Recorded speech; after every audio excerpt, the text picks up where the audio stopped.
اعوذ باللہ من الشیطان الرجیم بسم اللہ الرحمن الرحیم اللہم صلی علی محمد رب اشرح لی صدری ویسر لی امری واحلل عقدۃ من لسانی یفقہوا قولی۔ السلام علیکم ورحمۃ اللہ وبرکاتہ۔ امید کرتی ہوں انشاءاللہ العزیز آپ سب خیریت سے ہوں گے۔ الحمدللہ میں بھی خیریت سے ہوں۔ بہت ہی خوبصورت پھول دکھا رہی ہوں آپ کو، اور ساتھ میں بہت ہی پیاری ایک حدیث مبارکہ جو ہماری روزمرہ زندگی میں ہمارے بہت ہی کام آنے والی ہے۔ حضرت عبداللہ بن مسعود رضی اللہ عنہ سے روایت ہے کہ میں نے رسول اللہ صلی اللہ علیہ وآلہ وسلم سے پوچھا، اے اللہ کے رسول صلی اللہ علیہ وآلہ وسلم، اللہ تعالیٰ کے نزدیک سب سے محبوب عمل کون سا ہے؟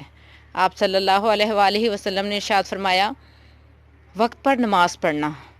نبی پاک صلی اللہ علیہ وآلہ وسلم کی اس بہت ہی پیاری حدیث کے بعد ہمارے پاس کوئی شک، کوئی گنجائش نہیں رہ جاتی کہ ہم اول وقت کی نماز کو ترجیح نہ دیں۔ نبی اکرم صلی اللہ علیہ وآلہ وسلم نے اللہ تعالیٰ کا پسندیدہ اور محبوب عمل جو ہے وہ وقت پر نماز کو قرار دیا ہے۔ اللہ رب العزت ہمیں وقت پر نماز پڑھنے کی توفیق عطا فرمائے۔ اپنی دعاؤں میں یاد رکھیے۔ اجازت چاہوں گی۔ اللہ حافظ۔